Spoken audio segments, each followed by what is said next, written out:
Throughout the centuries, there have been many mysteries that have baffled the human mind. Reincarnation, ghosts, poltergeists, prophecy, extrasensory perception, healing.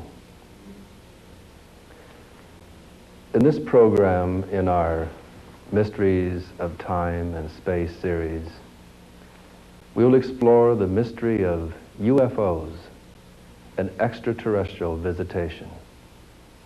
My name is Brad Steiger. I will serve as your guide to this mystery of time and space. One of the basic questions that any thinking man or woman eventually asks is, are we alone in the universe? And people of our generation have not been the first to ask such a question of the mighty expanse of the heavens above us. Unfortunately, far too often, humankind has reflected its own negativism, hostility, and aggressiveness by portraying possible alien visitors as monsters from outer space, intent upon doing our planet great menace and harm. Recently, when a wave of mysterious cattle mutilations began to sweep the western United States, several investigators concluded that occupants from UFOs had to be responsible. When creatures such as Bigfoot are sighted, they are often linked to UFOs. If witnesses of UFO activity appear to suffer a certain peculiar kind of harassment, some researchers immediately suggest that sinister entities from other worlds or dimensions may be involved. While there may be many facets of mystery involved in the UFO enigma, those ufologists who seriously investigate such phenomena have begun to suspect a much larger, more profound purpose to it all. Although the newspapers in 1897 were filled with accounts of a strange airship that had perplexed thousands of eyewitnesses in the United States and overseas, and although it is quite likely that the UFO phenomenon has been with us ever since we became human, it was not until June 24th, 1947, with Kenneth Arnold's sighting near Mount Rainier, Washington, that the UFO mystery was reborn in modern times. For nearly 40 years now, the controversy over the UFO, its purpose, its place of origin, and the true nature of its involvement with Earth has continued to rage. Do they come from outer space? Perhaps from a neighboring planet such as Mars, or from farther away such as Andromeda, or the Pleiades. If the UFOnauts are extraterrestrials, then it appears that they have had Earth under surveillance for centuries, and that they have chosen to keep their principal activities secret for some undetermined reason. How long has Earth been under surveillance? This geode may hold a clue. On February 13, 1961, 3 rockhounds picked up a number of geodes in the Costco Mountains near Olancha, California. When they at last managed to saw a very stubborn geode in half, they found that it contained a perfectly circular section of hard ceramic with a 2-millimeter shaft of bright metal in its center. A trained geologist told them that the fossil incrustations on the outside were at least 500,000 years old. Whatever was on the inside of the nodule had to be a whole lot older. X-ray photos of the geode reveal an object definitely man-made. Sliced in two, we see a hexagonal metallic frame, a porcelain or ceramic insulator with a central metallic shaft. Elements which some researchers have suggested are the basic components of a spark plug or some electronic device over 500,000 years old. Certain ufologists have insisted that the UFO occupants are actually members of terrestrial Air Force units conducting top-secret military maneuvers with classified aerial vehicles. In the famous Socorro, New Mexico sighting by policeman Lonnie Zamora, the UFOnauts gave us a glimpse of an insignia on the side of their craft and drove the U.S. Air Force cryptographers crazy, trying to match it with a craft of the U.S. Navy, a foreign power, or some vast military-industrial complex. A closely related theory to the military secret hypothesis has the UFOs belonging to a secret society of scientists, alchemists, who centuries ago developed an advanced technology which they have managed to keep hidden in underground or undersea cities. And that theory is only one step away from the hypothesis that suggests that both the UFOs and their occupants are nothing more than holographic projections or elaborate special effects that are being created by some unknown agency for some ulterior and as yet undetermined motive. A rather popular theory maintains that the UFOnauts may be our descendants from the future, actually studying us by using our present, their past, as a living historical museum. Time travel postulates all sorts of problems in physics and logic, but if it could be advanced far enough, this theory might explain such enigmas as the following. These man tracks were found in situ with the tracks of the giant dinosaurs. We are told that the ancestors of humankind are no older than 3 or 4 million years, yet the great reptiles became extinct 80 million years ago. Dr. Clifford Burdick has spent more than 30 years studying what appear to be human footprints in strata contemporaneous with dinosaur tracks. In 1975, Dr. Stanley Rhine of the University of New Mexico announced his discovery of human-like tracks in strata indicative of 40 million years old. Did time travelers from our future leave these tracks as they visited our mutual past in the time machines that we call UFOs? Or did that surveillance, of which we spoke earlier, begin millions of years ago? A related hypothesis states that the UFO entities come not from some other physical world, but rather from an adjacent space-time continuum. In other words, the UFOs actually coexist with us on Earth, but on another vibrational level.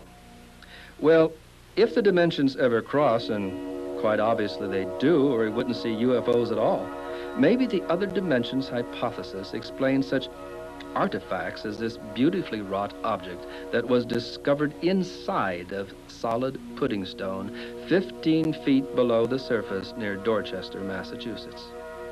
The bell-shaped vessel is 4.5 inches high, 6.5 inches at the base, 2.5 inches at the top, and about 1/8 of an inch thick.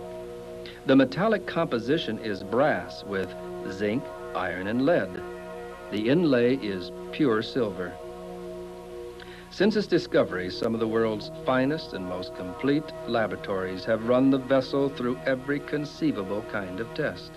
There is still no answer to its period of historicity or its origin. Certain ufologists have stated their beliefs that at least some UFOs may actually be unrecognized life forms indigenous to the upper reaches of the Earth's atmosphere. They may be plasmic, electrical, nearly pure energy forms which have the ability to assume a variety of guises. Others suggest that the UFOs may be something more on the order of ghosts rather than visitors from outer space. They have theorized that maybe our entire planet is haunted, so to speak, by some as yet unknown physical law that can at times activate or be activated by the unconscious mind. This law or energy might not itself be intelligent, but it would be able to absorb, reflect, and imitate human intelligence. For instance, this ghostly bulb snatcher appeared in a brand new home in Lake Tahoe. This picture is not a double exposure, and it clearly shows the image of a man steadying the wagon wheel chandelier and removing or unscrewing the light bulb. The proud owner of the new home had been perplexed by the light bulbs becoming loose in their sockets. It wasn't until this picture was developed that he learned the reason why. Now, you have to deal with this photograph in your own reality, of course. But some night when you're sitting up late, reading, and the wind is howling outside the window, the rain is hitting against the pane, and the light goes out beside you, remember this picture. A somewhat more profound theory suggests that the UFOs may be quasi-real objects manufactured by the human collective unconscious. Researcher John White views Jungian archetypes as energetic thought fields that are accessible through dreams, meditations, and other altered states of consciousness. White theorizes that there may be larger, previously unrecognized dimensions of physical events in which highly evolved entities exist on a grander paraphysical scale and influence and guide human affairs. It may be this grander paraphysical dimension that has been guiding men and women recently through such manifestations as materializations of the Great Mother image, which we have investigated in numerous instances. For example, is this image that of a spaceship or the Blessed Mother?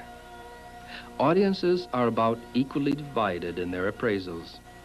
It was taken at the Florida Space Center by Dr. Berthold Schwarz. More cynical researchers theorize that we are indeed being visited by extraterrestrials, but that they are tricksters who are deliberately misleading humankind in order to provide a cover for undisclosed activities on Earth.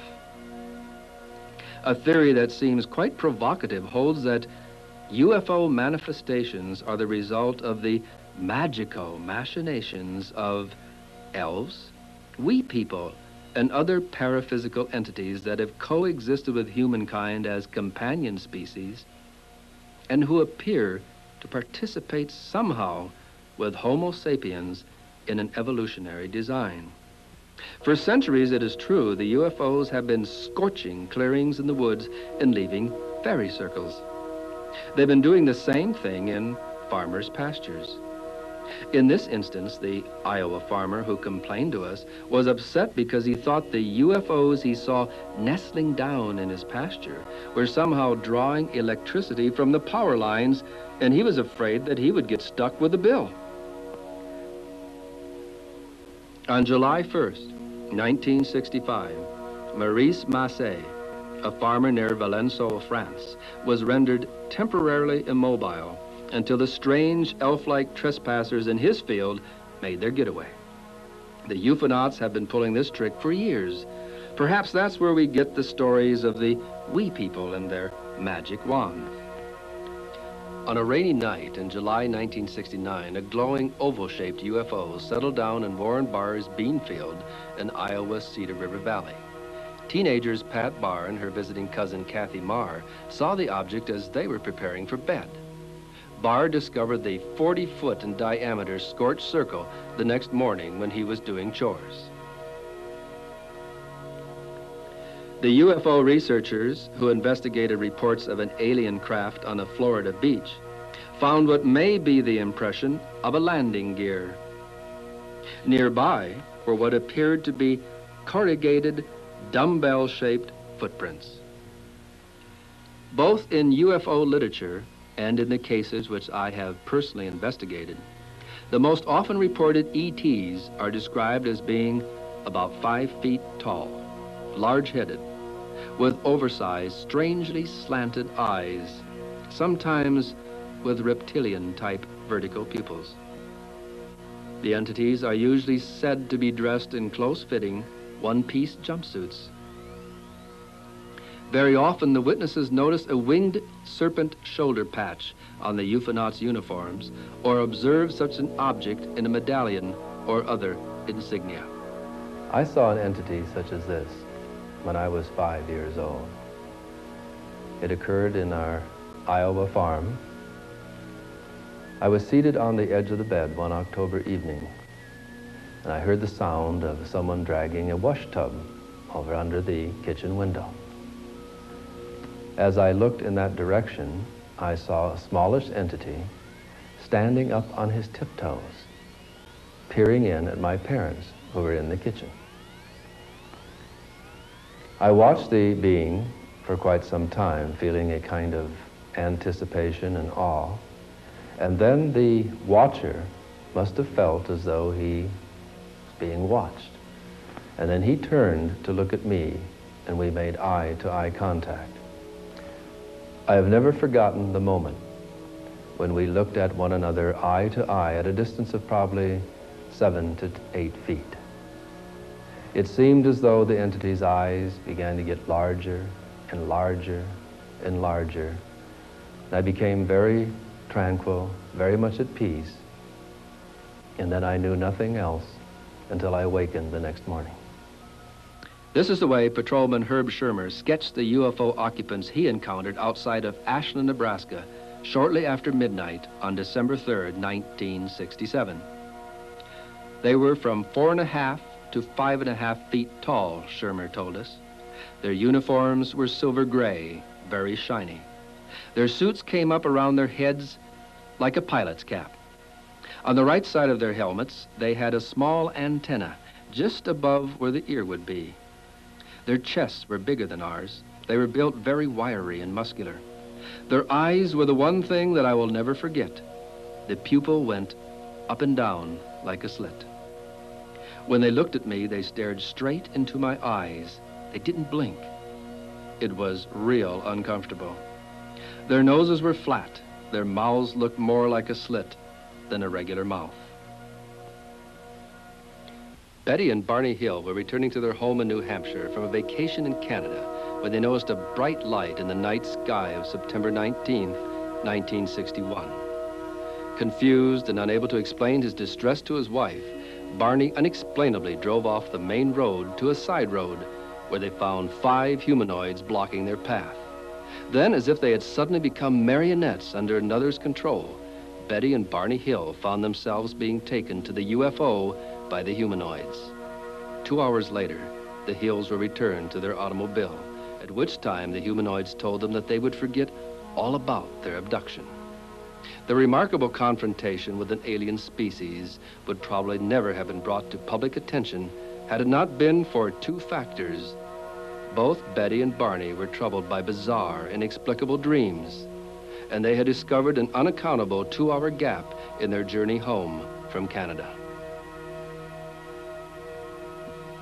A common pattern for confrontations with ETs might be sketched out in the following way. 1. The witness observes a craft landing and beings emerging from its interior. 2. When the beings notice him or her, the witness very often becomes panic-stricken and may even enter a state of shock. 3. As the entities approach the stunned person, the witness now experiences a state of tranquility. 4. The witness becomes aware of a process of communication, either telepathically or verbally, occurring between himself or herself and the UFOnauts. 5. The beings return to the craft, occasionally after taking some object from or leaving some object with the witness. 6. The craft lifts off into the sky, whereupon the witness may lapse back into his or her former state of fear or confusion. Such a pattern as the one that I have described above has led me to speculate that the UFO entities may be able to transmit tranquility to the witness only when in close range. Perhaps the reason for this lies in vibrations or feelings that emanate from the UFOnauts' auric bodies rather than a telepathically transmitted message of peacefulness. On October 17, 1973, Jeff Greenhaw, police chief of Falkville, Alabama, responded to a call about a spacecraft with blinking lights.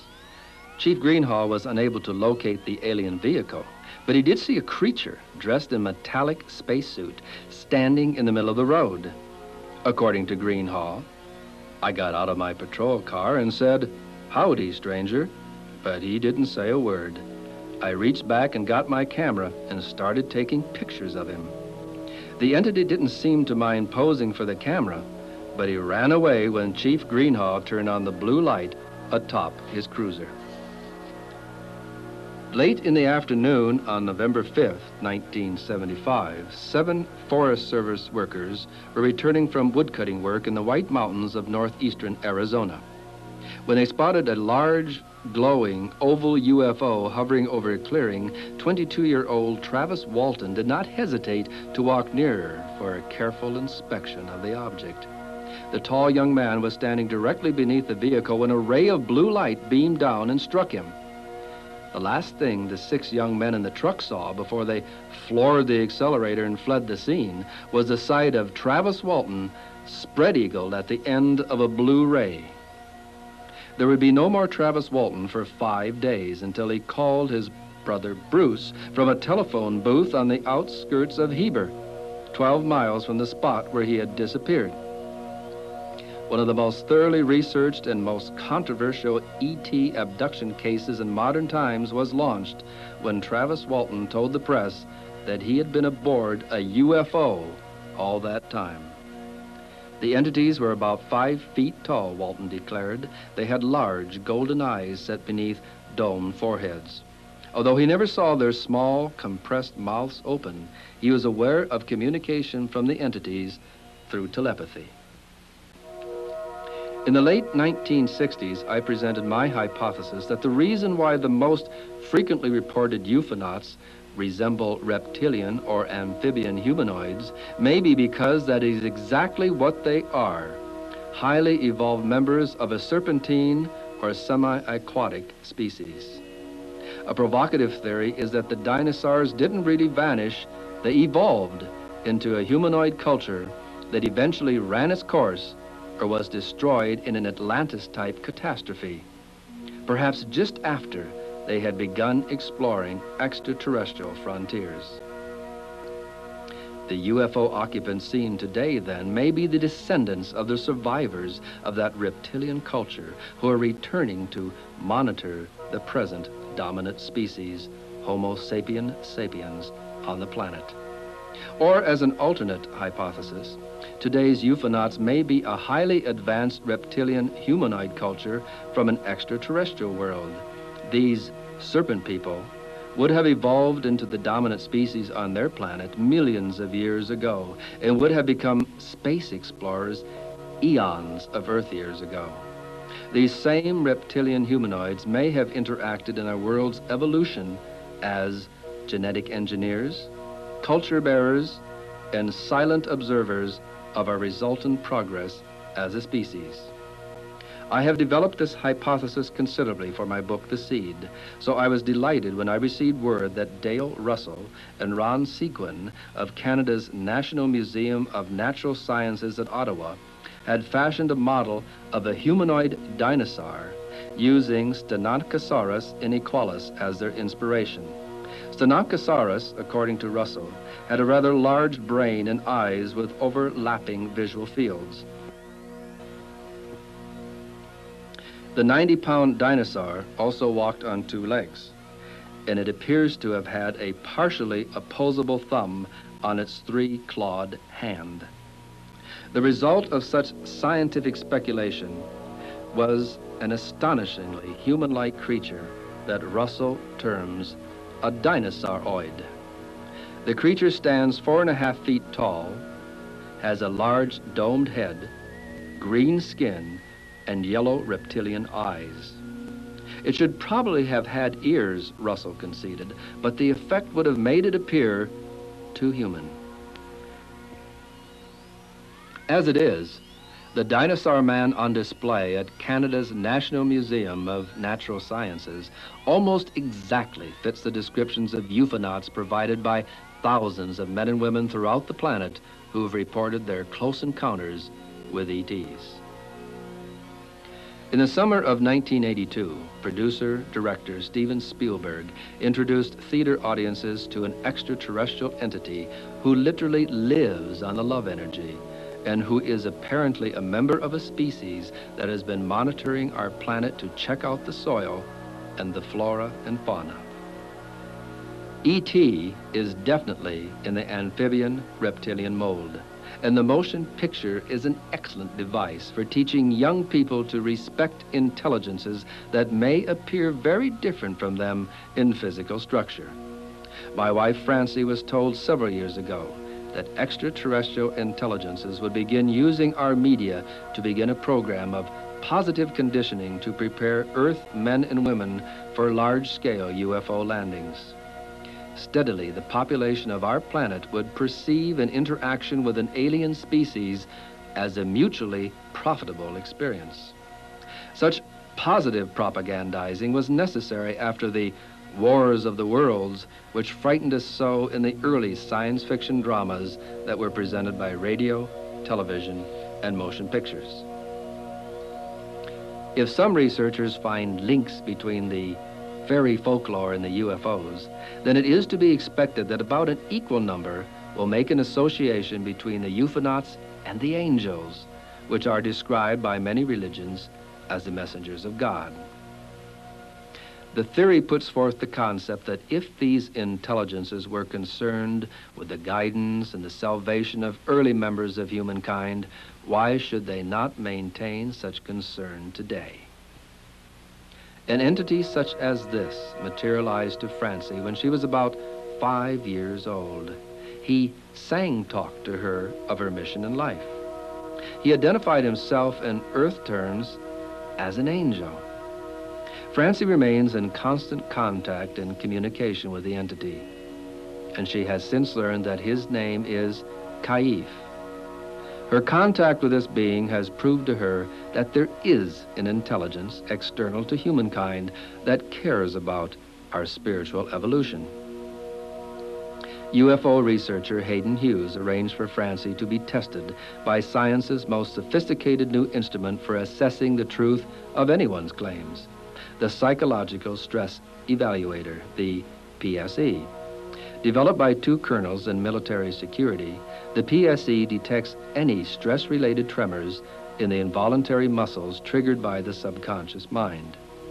In every instance tested, one of the nation's foremost PSE analysts declared that Francie was telling the truth about her experiences with the multi-dimensional beings that interact with her.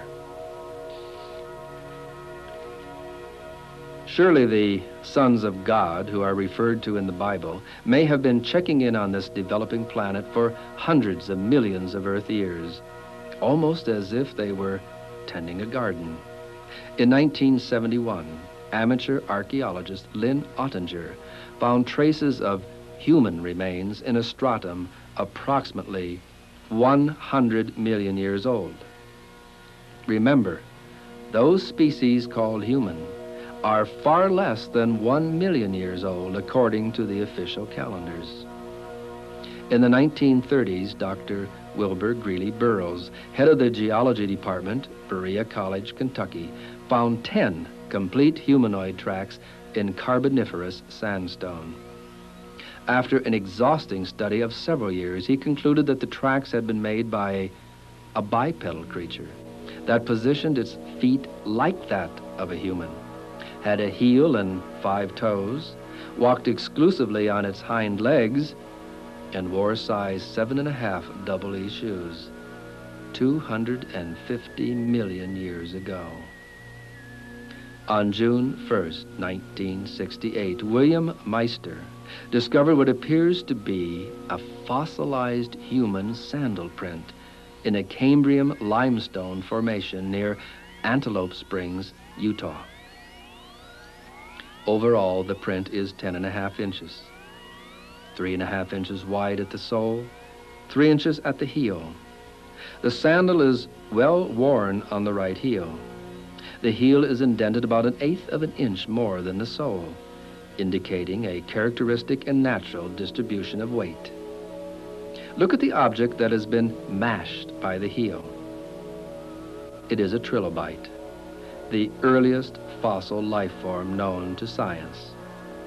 If this is truly a sandal print with a trilobite in its heel, found in Cambrian limestone of the Paleozoic era, it would have to be 500 million years old. Some investigators believe that the UFOs offer us yet another piece of evidence that at some level of the universe, we are all interconnected to each other and to other organisms and to other levels of consciousness in other worlds and in other dimensions. The existence of the UFO appears to prove that time, space, mass are not as confining as we have previously believed. The reality of the UFO seems to demonstrate that there are more dimensions than the physical time-space frame with which we are familiar. The truth of the UFO tells us once again that they are energies circulating on Earth and throughout the cosmos that, if properly balanced, can cause manifestations of great spiritual experiences and physical abilities. All physical considerations aside, the UFO is providing contemporary humankind with a vital, living, mythological symbol which communicates directly to the essential self, bypassing the brain, evading acculturation, and manipulating historical conditioning.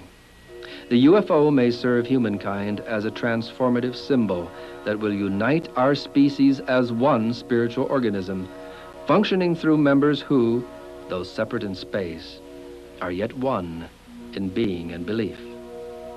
But certainly the UFO is more than a symbol. It is physical enough to show up on radar, such as on this one that belongs to the Weather Bureau in Wichita, Kansas, or on Air Force radar. Note the interesting grouped formation of the UFOs. Here we are a few minutes later, watching the squad of UFOs seemingly expanding and contracting. In this photograph, a UFO, in the upper right, visits our base at Guantanamo Bay in Cuba.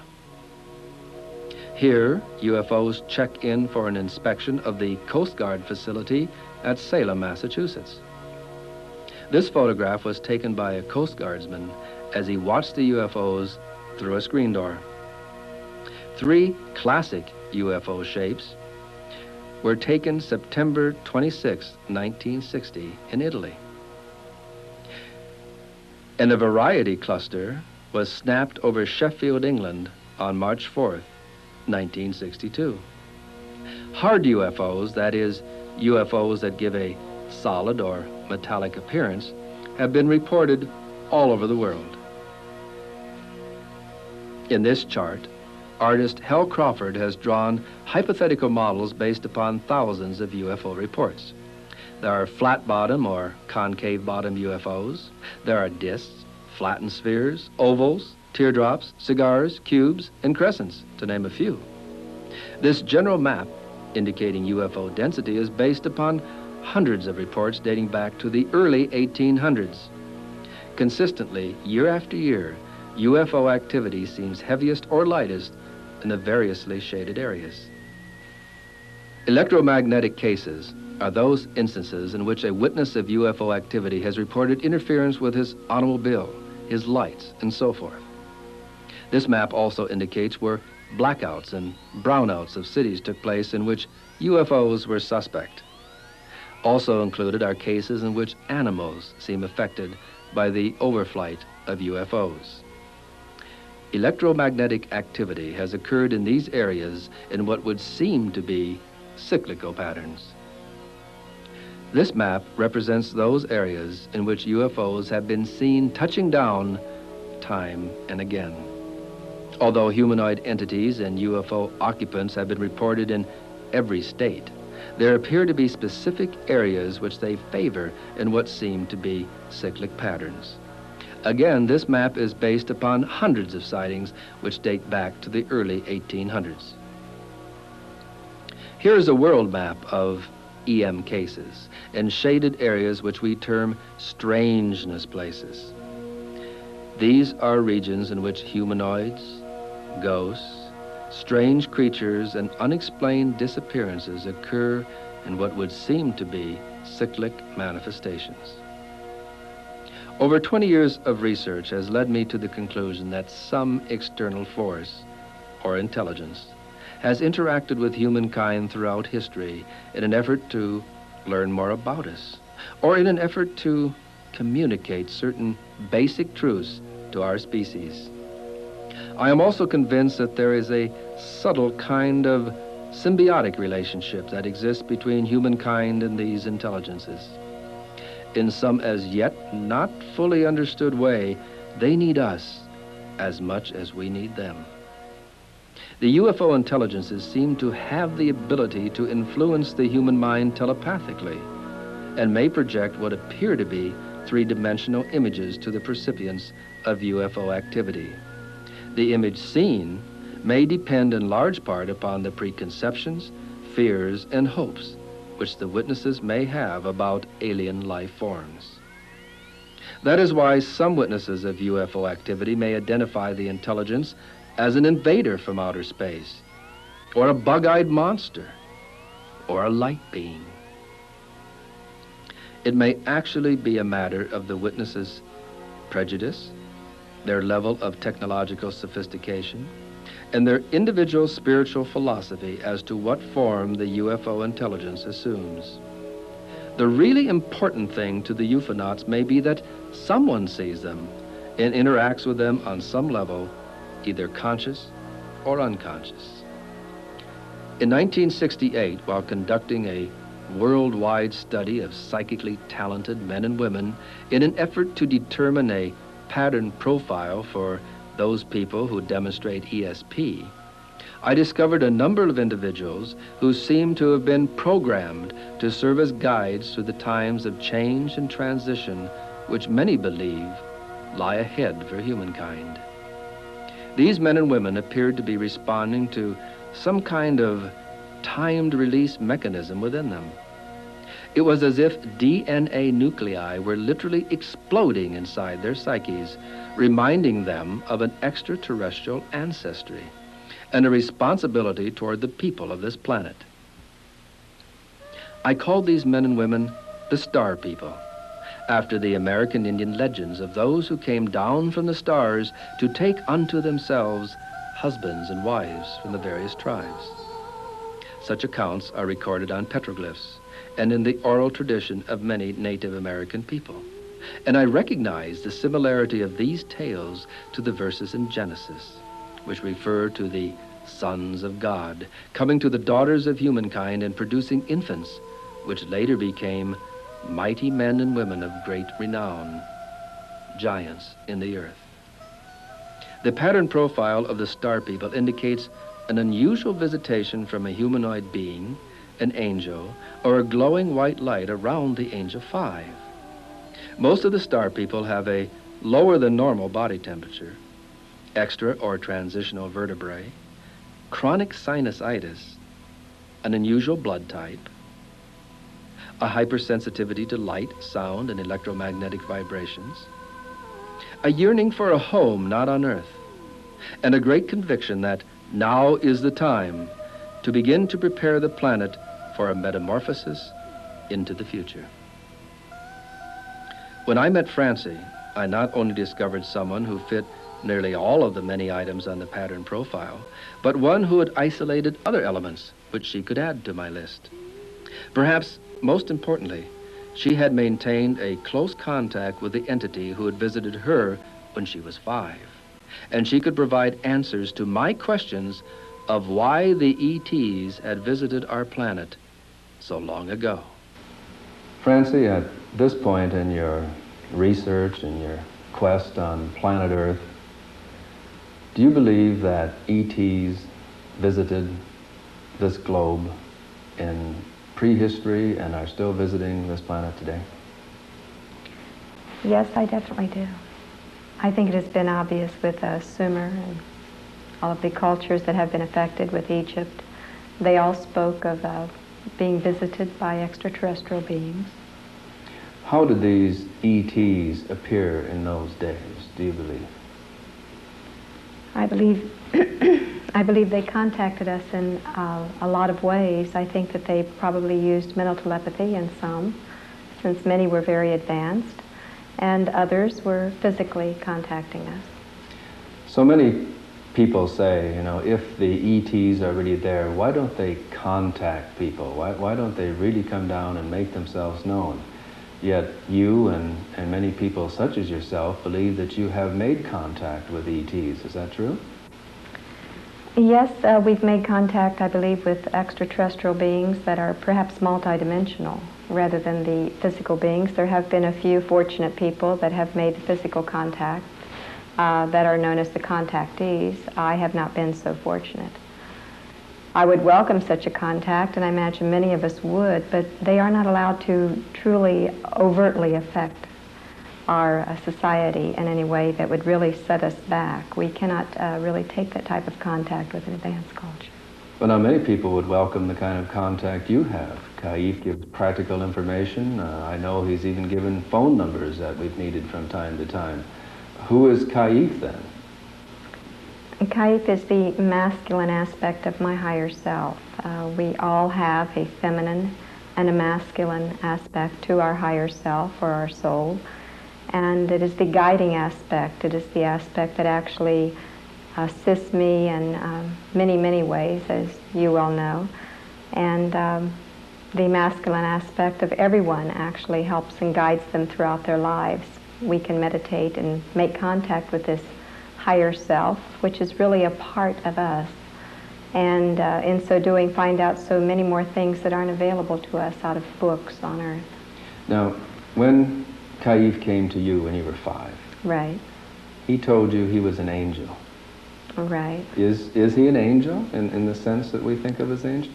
In the way that we know of angels, yes, without wings. He comes and goes very quickly. He is all about God. He gives messages that actually are of God, divine messages. And in that way, one could say he is very definitely angelic. Now, are you special in having this contact, or is this available for other people?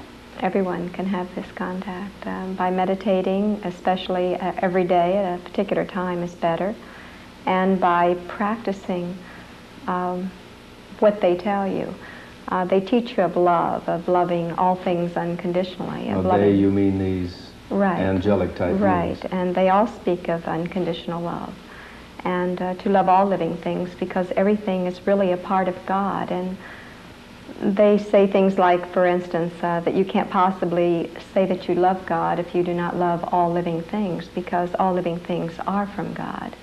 So you have to practice this in your everyday life. And when you interact with all types of living things with love, you elevate your vibrations. You reach a higher vibration within, and when you meditate, then operating on that higher vibration, you can tune in and make contact very easily.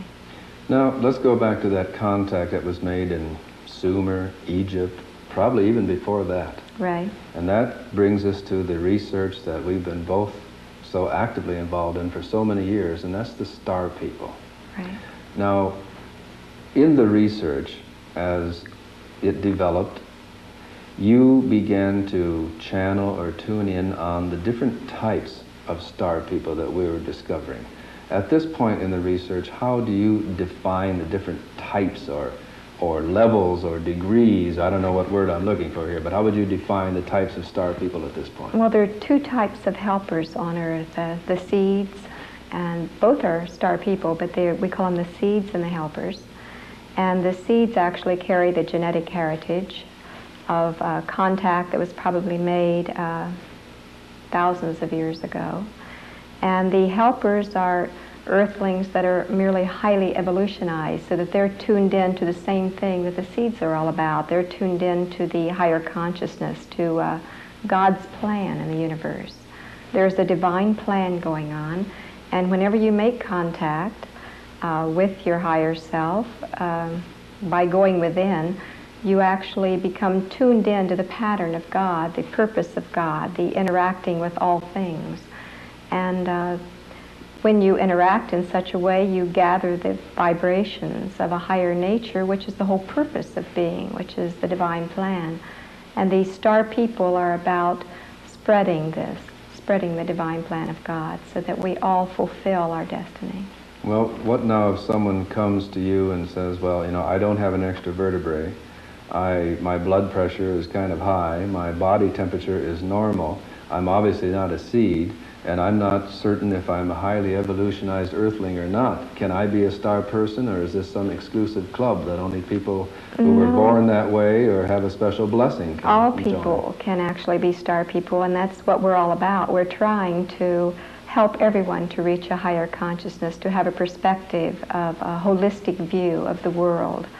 The whole world is actually one human race, and we will all be as one when perhaps we reach a higher evolutionized type of standard of living, where all people join together and we share in the bounties of the earth and we work together. It's perhaps a very beautiful picture that we are painting, but it is one that we can achieve and that we will achieve in the very near future, because we're going to have to achieve it. We're going to have to achieve it to survive. We're going to have to achieve it to be able to spread all of the food and all of the resources around to all of the people. Otherwise, we're going to actually disintegrate eventually if we don't. If we don't work towards evolutionizing towards God, we will lead to our own destruction. Do you think when the ETs came here thousands of years ago that they had any particular plan in mind in regard to the planet? Now, you mentioned that people bear the seeds, bear the genetic heritage of these people. Now, we can assume that was done through genetic engineering, perhaps. The holy books speak of seeing the daughters of men and giants in the earth being born from that kind of union. Did they have a plan other than just propagating an extension of their own heritage, or do you think they had a broader plan than that? They very definitely had a plan, those that visited back then, because they left a beautiful legacy. They elevated the consciousness and the awareness of the people so that they might be able to attain all that God wished. When you took the PSE test, right, that was a strenuous test, tested by a man in military security who developed the psychological stress evaluator. And in that test, you spoke of going to outer space, or going out into space. Right. And they indicated that you were telling the truth. Now, how would you explain to someone how you go to outer space? Do you get in a spaceship and do this? Or? Well, you go to outer space when you go within. It's a multidimensional thing, but when you meditate and you go within yourself, it really is true that there is a temple within. You can attain this higher consciousness by going inside, and in so doing, you open up the entire universe to yourself. You actually feel that you are physically there because you're traveling spiritually. And it is the real you rather than the fleshly envelope that we occupy right now. The real you, many times you can look back and see the physical shell. And this has been reported by so many people, it almost seems redundant to say, but you can spiritually travel beyond the stars and the planets into a beautiful space where you'll receive teachings and awarenesses that aren't available here. Other people talk about going to outer space in UFOs after they've made contact. Do you think that kind of contact exists? I think it's very possible, since all things are possible under God. I feel that it's the symbolism in many cases. We have a subconscious mind which makes contact with the beyond quite easily. And our subconscious mind, which is in contact, sees things and speaks to us consciously in symbol language, so that when we are in contact with something from beyond, it will cause an image to project to our conscious mind, and it will be an image that we will consciously accept. Our mind does this, and it's the language of the mind. It's how it speaks to us, and it talks to us in our dreams. So you think these people who say they go on UFOs to outer space, you think that's more a dream experience or an out-of-body experience rather than an actual physical experience? I think it could be going within quite frequently and contacting the subconscious mind and seeing all of these grand symbols and taking them literally. And I think in most cases it is that. There have been people that have made contact with extraterrestrial beings, and I believe them. Many of those beings are not the same ones that came a long time ago that actually aided our culture. These are, as I've been told, they are beings that are merely studying us biologically. And as observing us then, as if we were specimens? The same thing that we would do if we could go there. They're just ahead of us. Or the same things we might do if we went to a place where certain rare animals might be, and a game preserve type of Well, thing? also if we knew that they were warlike, which the Earth has shown throughout the centuries as being a very warlike planet, I don't think they would wish to overtly contact us, and I think that they would get perhaps a better picture of us by, at random, as they have been doing, biologically studying us. Well, people say, you know, why don't they land on the White House lawn? Why don't they make contact? Why don't they go right to the president and say, hey, we're here, we've been watching you, we've been studying you, knock off the dirty business that is involved in so many levels of our Western world, of the Eastern world, of the entire planet. Just really get it together, Earth. Really clean up your act. Why don't you think that kind of contact has taken place? Oh, I think for so many reasons. It would be a personal thought of my own, perhaps, in that case. I believe that it would be very dangerous for them to do that because of the power structures that run this world, political power structures that run this world, would not want anyone to come and topple what they have claimed as their own. That they would have such a superior technology, it would appear. Would they be threatened by any of our power structures? No, they would not be. But our power structures would be, and I think that we would probably use weapons against them so as not to topple the economy as they wish it. But could we even attempt to resist them? Oh, they're definitely destructible. Mm-hmm. So you feel then that they feel they should not interfere with our progress at this time? I really, I wish that they could, or that they would, perhaps more overtly than they are. They're doing it the only way that they can at this time. They're entering into the psyches of our culture, and they're affecting us through our media, through our entertainment, through a lot of people think that it's their own idea, for instance, that it was a hunch they got and they created a play or a particular scene. But all of our creative abilities actually are affected by higher intelligences from beyond. And I think that's perhaps the most thorough way of affecting a culture, rather than by shocking them or by overtly coming upon them and telling them how they should live, is by coming from within and changing the people from within. So you're saying then they don't have to land on the White House lawn and declare themselves. You're saying that they have made contact with humans for centuries. Right, and they are still doing this. They are still affecting us. The people they've made contact with, are these primarily our prophets, our leaders and political structures in the past, do you think? I think it's... Do you think some famous people in the past have had very contact? definitely. I believe those people are what I term star people, or people with star consciousness. Any person, any people that actually leads other human beings to higher awareness, that uses their energy, their electromagnetic energy within, and serves humanity with that energy within by reflecting God in what they do. All of those people, and I think perhaps anyone could name as many as I could. There have been countless people that have affected our culture by channeling their energies from God and reflecting God in their everyday life. Moses, Muhammad, Jesus, Buddha, Bernadette of Lourdes, Joan of Arc, all of these people, Nikola Tesla, they've all made contact with the beyond.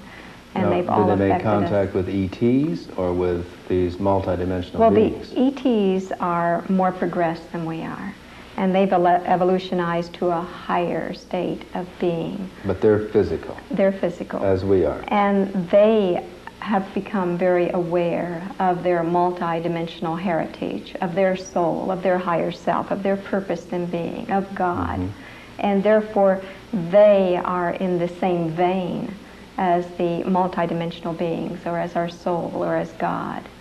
So I feel like it is really a multi-dimensional educational system that's actually been perpetrated upon Earth for countless years now. Do you think that the early humans in Earth's prehistory, when they were confronted by or confronted aliens, ETs, that they may have thought they were gods or angels? Is that what led to some of the legends and folklore? It must have been what it was, because of their descriptions. Like Sumer described them as fishmen, and how they walked across the water from their star, and how they taught them language, the written language, the cuneiform language. And the first word that man wrote in Sumer was star, and talked all about these star people that came from the star. So I think that all of the cultures spoke of this and thought of them in perhaps their own, just as we would today, in their own understanding, whether they called them angels or star people or whatever. It was in their own language. Now, many people fear, and still fear, a war of the worlds. Many people feel that if ETs, aliens, come from another world, that they are here to do us harm, to enslave us, to take our world away from us. Do you think there's any danger of that? No, I really don't think that they would want it. So I don't feel there's any danger in them taking our world away. I feel that where they come from is far more advanced than our culture. I think they really just wish to aid us in raising our own awareness, and the only way that they can, because they're living their life and they must permit us to live ours, and just try to help us along. You feel then that they're guiding us, perhaps giving us examples rather than planning to interfere and pull us into the future against our will, so to speak? Well, they're making us want to go into the future, those people that are aware enough to be able to walk towards the future. There are other people that, no, I don't quite know what you're asking. Okay, let's turn the question around a bit. Let's say, okay, let's turn the question around. Okay. What level do you think our population is at this time toward accepting alien contact? Let's say that the aliens did land. Let's say that the aliens approached a group of men and women in certain structures of our society and said, we are from another world, take us to your leader. How do you feel that the average person in the Western world, we'll limit it, would react to alien contact? Well, I think after the Spielberg movies, a lot of people would probably be a lot more accepting of extraterrestrial contact. I feel that he has done a great deal to make us ready for this. Do you feel then that people would be more accepting, or do you feel that there would still be those who would get their shotguns and try to drive the aliens back to whichever planet they may have come from? Well, if you go into the backwoods of many places in the United States, where one is an alien, even though they're a United States citizen, someone can still get their shotgun and chase you away. There's always those people. But do you think the average technological sophistication has risen enough so that there would be a more friendly approach on the part of the average person, a more aware approach toward an alien? Yes, I think so. I think more people are accepting aliens and would interact with them in a friendly way. Now, when you were a child and you watched some of the movies that we saw when we were kids, The Blob, like the Blob and the Thing and the carrot that ate Detroit and those kinds of things, what was your reaction toward that depiction of aliens? I hated them. I hated those movies. I only went because I could at least see the first part of it, and I would cry inside because I thought it was such an unfair depiction, and it was always, I used to say, now how could that operate a ship? It has no hands, you know, how could it even get here? It was always so absurd. You mean the giant cockroaches that landed in London? I really resented it. Right. Now, we've seen a changing in our media toward aliens. We've seen, you mentioned the Spielberg film, E.T. You felt some years ago that there was going to be a more positive attitude in the media. What do you feel has brought that about? Right, I was told in the latter 50s, actually, that they were coming into our culture through the media, through television, during the 60s.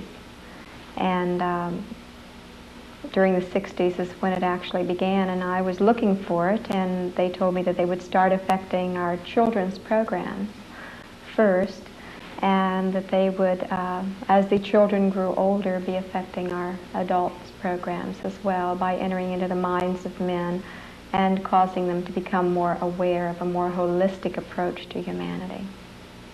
And you feel that they have actually influenced the minds of certain producers and directors and writers and musicians? Well, not, and let me make clear, not just the ETs, but the higher selves of the ETs and the higher selves of the human beings that are becoming more evolutionized, that tuned in to themselves, to their higher consciousness.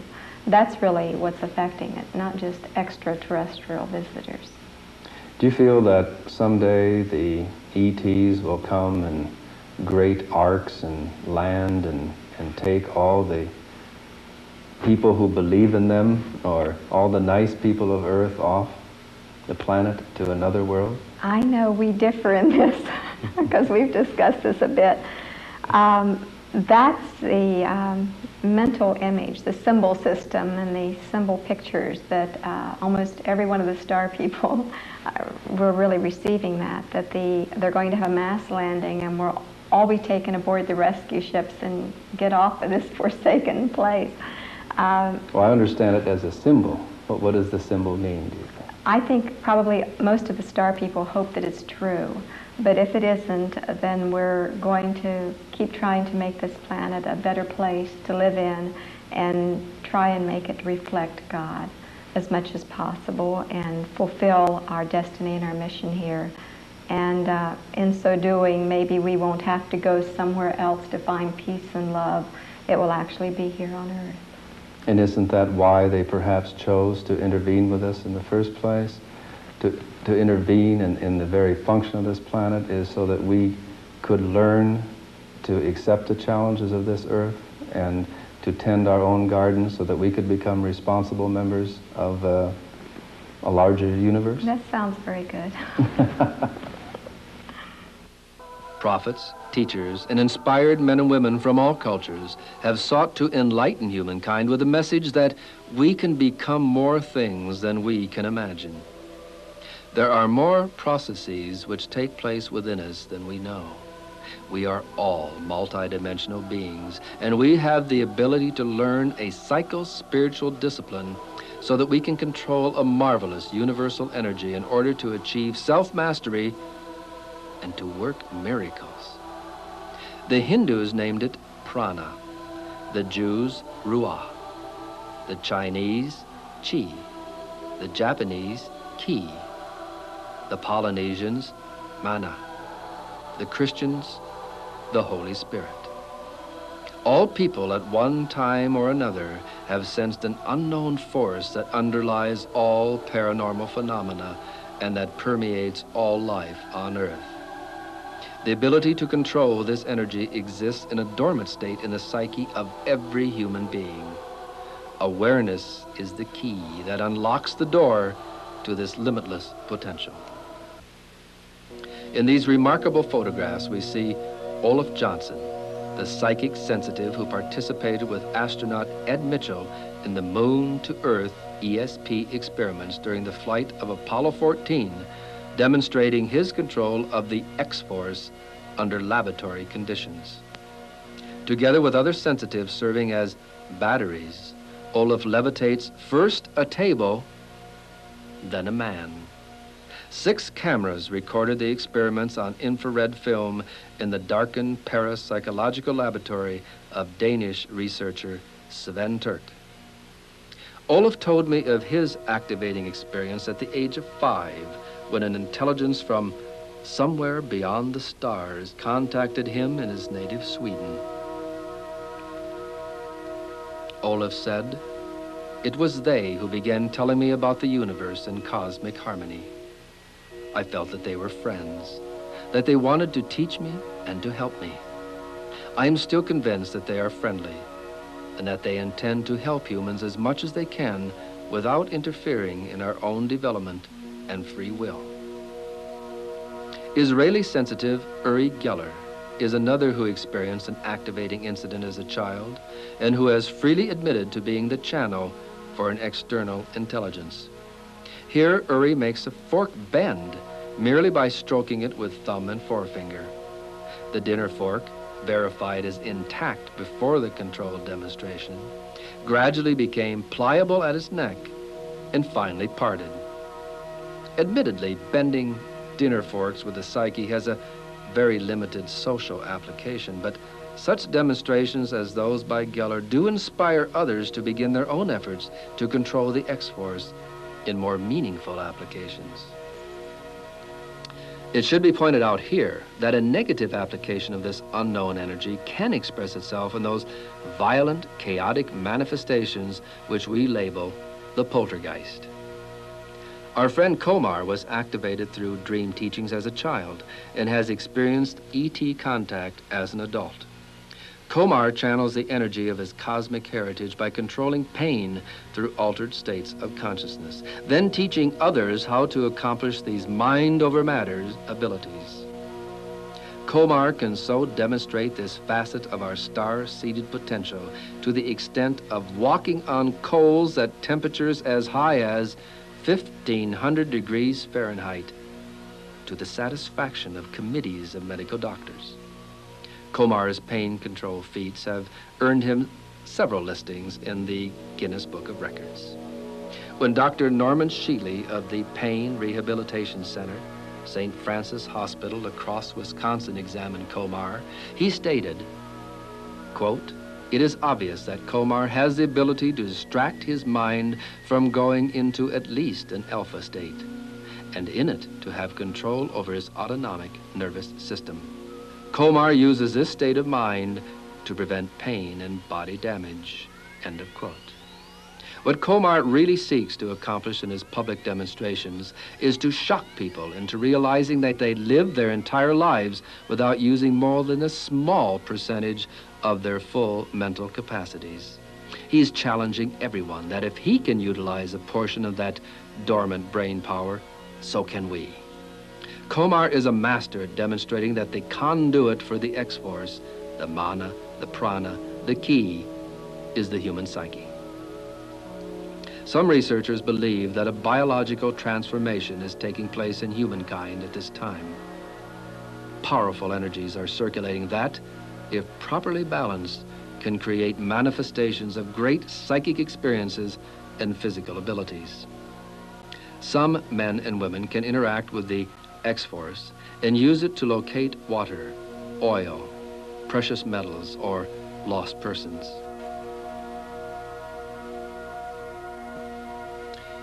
In these photographs, we watch as a dowser holds her familiar forked stick in the air, waiting for it to become energized.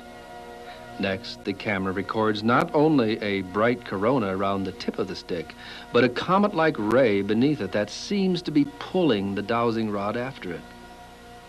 Scientists have observed the X-Force in the operation of heat, light, electricity, magnetism, and chemical reactions.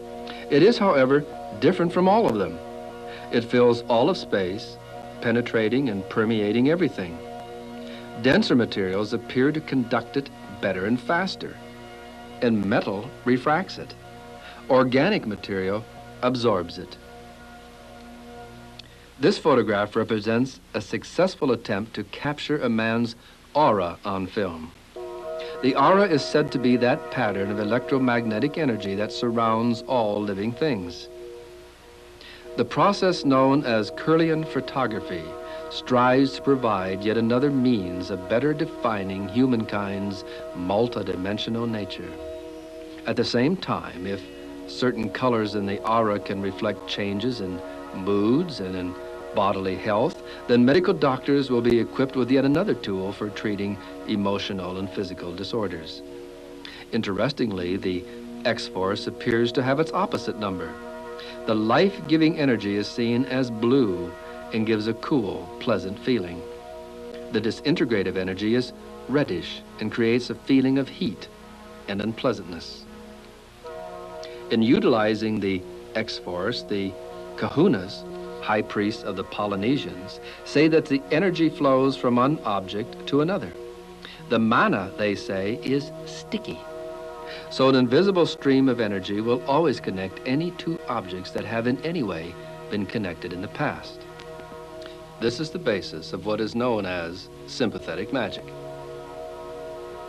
The interaction of the human psyche with the X-force is observable in several ways, as isolated pulsating points, as spirals, as a cloud-like substance, or as an aura surrounding the body. This remarkable photograph, not a double exposure, was taken during a meeting of the Psychic Research Training Center at St. Louis, Missouri.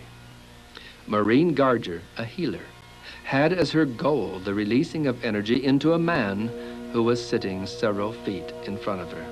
Although she sat quite still, a transparent arm, clearly not the man's, appears just to the left of his own arm. Just to the left of his head can be seen an upturned face with mouth open and eyes closed, superimposed over the healer's physical neck, which is slumped forward. The physical and the non-physical not only interpenetrate one another, they are each other. On March 29, 1964, psychical researcher Fay Clark conducted a number of experiments in aura photography in a darkened fallout shelter. The only source of light for the entire area came from a 1.5-watt argon bulb. On this particular evening, Clark had brought with him an ultrasound generator into the shelter.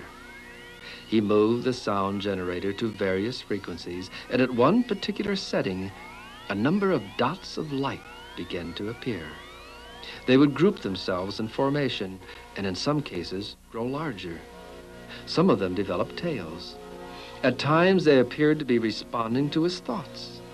Clark almost experienced the eerie feeling that the lights were somehow intelligent. Did Clark in some way summon UFO intelligences by striking a particular homing frequency that enabled them to enter our world and to interact with him on some level of consciousness? And note the similarity between Clark's fireflies and the famous UFO formation seen over Lubbock, Texas, and the group of UFOs which appeared over Washington, D.C. on February 4th, 1959 and set off a red alert. In the late 1930s, a French psychical researcher claimed to have produced electrical ghost forms by directing light and sound vibrations into a variable and sensitive magnetic field.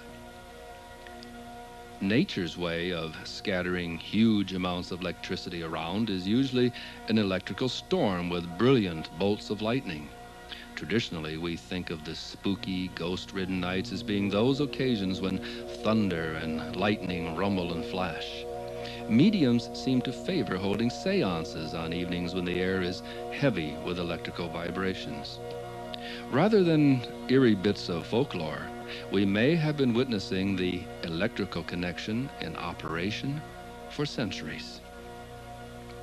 UFOs are often reported hovering near high-tension power lines. Rather than their kidnapping our kilowatts, as some researchers have suggested, I think that it is likely that the electrical field near the power lines enables them to enter our reality and to become visible to witnesses' eyes. A number of UFO contactees have mentioned to me that just prior to the manifestation of the communicating ET, they were aware of a strange buzzing sound. Witnesses of aerial phenomena have also referred to a buzzing or rushing shortly before a UFO appeared over them. I am also reminded that a great deal of poltergeist activity produces a preparatory signal of a buzzing, rasping, or winding noise. Could it be possible that the human observers of such paranormal activity are hearing some dimension-hopping entity tuning in to our frequency before materializing in our space-time continuum? Could the sounds and lights which seem so mysterious to us be but simple electronic byproducts? And if these sounds and lights might somehow be channeled electronically, shouldn't it be possible for us to fashion a device to permit us to communicate with their dimension? The answer to that fascinating question is quite probably yes. And that may be one of the giant steps toward which the ETs and other multidimensional intelligences may be leading us. They may even now be stimulating certain electronic geniuses among us to devote their energies to the fashioning of an instrument that might serve as a medium of communication between the different levels of frequency, vibration, or whatever, which separate us from the other intelligences in the greater reality. It seems to me that throughout history, the UFO intelligences have often cast themselves in the role of teachers. But rather than instructing us through direct intervention, they seem to favor teaching by example. They have done this before by demonstrating the possibility of air flight, radio communication, television, and a host of other technological developments that humankind once considered impossible. At this moment in our scientific progression, the UFO intelligences may be demonstrating the possibility of dematerialization and rematerialization. Perhaps they are showing us that with a particular electronic device at our command, we would simply tune in to one another rather than only randomly catching each other unaware. If we may theorize that there is but one life force and a common collective unconscious for our species, then in the larger sense, any contact with multidimensional intelligences or ETs becomes part of the common experience of all humankind. There is a new age dawning, and each of us must be prepared to become an integral part of it. Man and woman must come together as plus and minus, positive and negative, balancing their polarities, blending their energies, becoming as one in mission and purpose. For the evolutionary goal of 20th century humankind is the transcendence of our species. Right now, a child is being born, and it is emerging humankind. Our eyes and our ears are just beginning to open. Our nervous system is just beginning to coordinate. When we fully realize that humankind is a transitional species, literally the link between the animal and the angel, we will be forced into the universe. With understanding, with love, we may progress out of our old physical limitations and rise into a higher realm that is ours by right of our cosmic inheritance. Through this spiritual catharsis of dreams, visions, and inspirations, together with the guidance of multidimensional beings and ETs, each man and each woman may attain starbirth into the universe.